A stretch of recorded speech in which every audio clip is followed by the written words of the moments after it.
Welcome to HorizonRC.com. I'm Jim Booker. E-flite's just released a new 250 size ARF World War I warbird to go along with the previous Jenny, JN4, the SE5, and the Newport 17 that you may be familiar with. All of them are very nice airplanes, especially this time of the year around, when you have to start flying indoors because the weather outside is a little too bad, and these airplanes are perfect for indoor flying.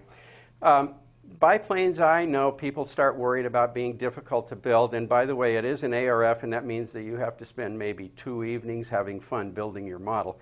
There's a little construction, but not very much. I've got John Redmond with me today, and John's the product developer here. He's designed this thing, and he's pretty proud of it, and I know he's excited about getting it out to modelers all over the country.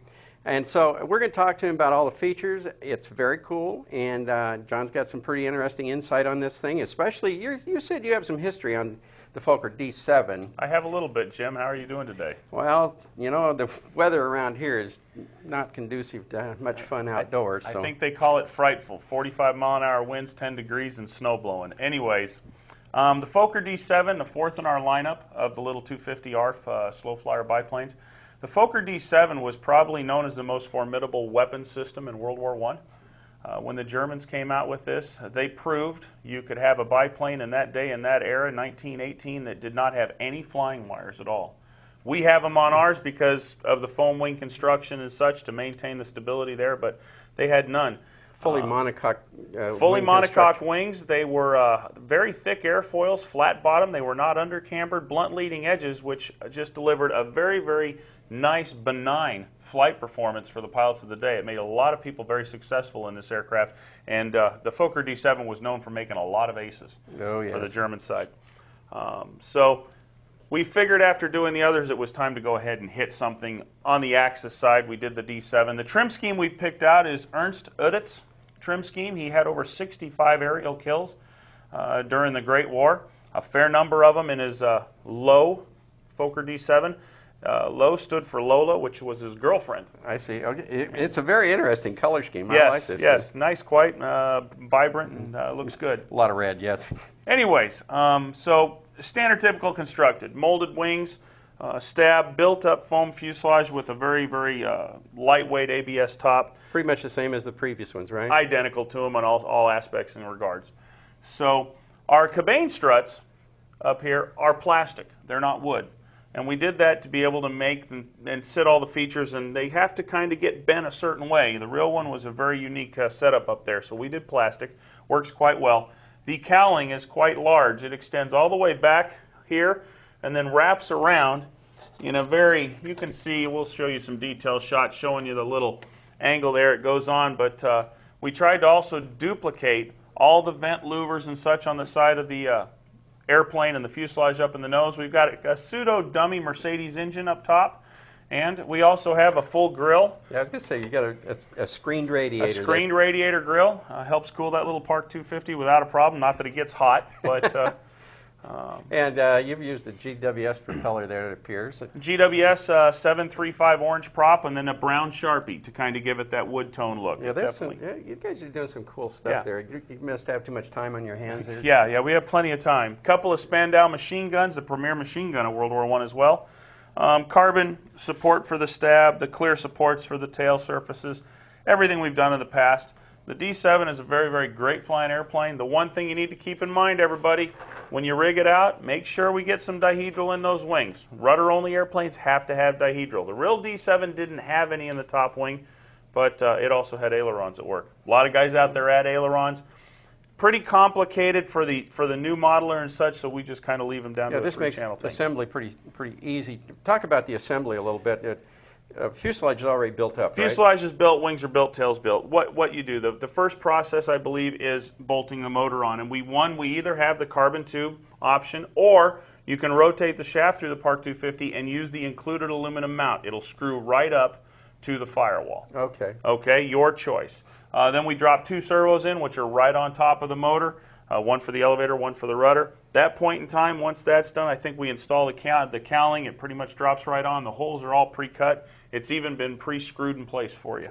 Now you mentioned mounting the servos up near the motor, and that's to achieve the correct center of gravity, That's right? correct. That's correct. And we use the E-flite 800 milliamp 2S LiPo, the Blade CX2, CX3 battery. Slips right up underneath the bottom here. Real simple, real easy, and achieves our balance without a problem. Once you have the front end done, the vertical keys into the horizontal stab. The horizontal then keys into the fuselage, glues in place. Your tail's on. At that point in time, the standard 4 little wood screws on the bottom hold the wing in place.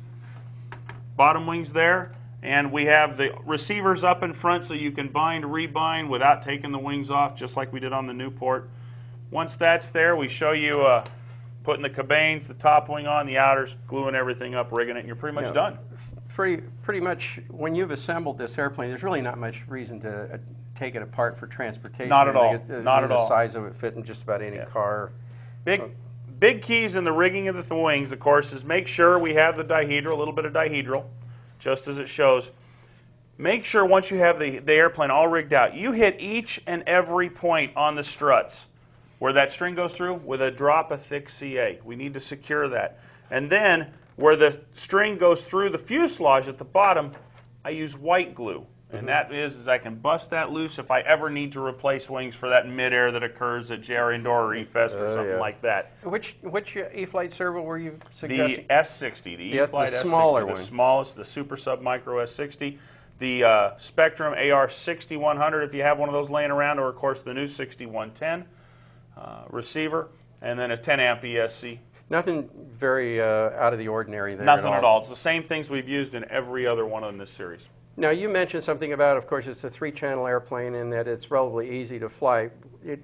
What pilot are you talking about there? Is it a sport pilot, but really... A sport to intermediate pilot. Very, very simple, very easy, very benign. No special skills. You don't even have to be an aileron not at all. qualified. Not at all. Not at all. Yeah, and keep in mind with these airplanes, they're not designed to fly extremely fast. They're not designed to be boring holes and doing multiple maneuvers. Some guys tend to do them. I've heard of them rigging them out with carbon rods to really make them stiff, and they put bigger motors and such.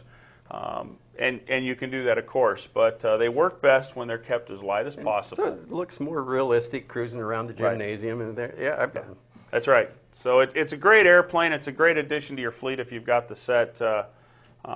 Honestly, take a look at it. I think you'll love it. I like to say it kind of drives like a tank in the air. It's just really nice. Where you put it is where it stays. It's got a lot of wing area, doesn't it? You may think so. And that's kind of interesting. Some people have asked, how do we scale these models? Yeah. And how do we determine what size to make them? I can't give you all our secrets because, believe it or not, we actually have a few. Everyone in this series is not built to the same scale, Jim. I will tell you that. Okay. We don't always build to an exact scale if we do a series. We build to another point of the aircraft to deliver the optimum flight performance with the power package, and that's about all I can say there. I will tell the viewers out there, if they want to go ahead and hit you on Facebook and all that, I'm looking for a next subject. Really? You know what? I think I can get you some recommendations. Our guys are more than happy to give you. It'd be interesting to see where the guys want to go next in the 250 size World War I area. Well, there's with the processes that you're using, there's some very cool airplanes from World War I with molded plywood fuselages. Yeah, can't do that. What we've learned is trying to vacuum form. If you look at all of our airplanes, they all have a box type fuselage construction. That is the easiest to mass produce. If we go into like an Albatross, which believe me, I've thought about, the cost on the airplane would rise substantially to ensure the fuselages come out straight, because of the way they have to be built in manufacturing. Yeah, well, and it is important. These airplanes are built for people that are not spending a whole lot of money. No, this is very basic fun. So yeah, thanks again for viewing today. We'll see you again. Take care.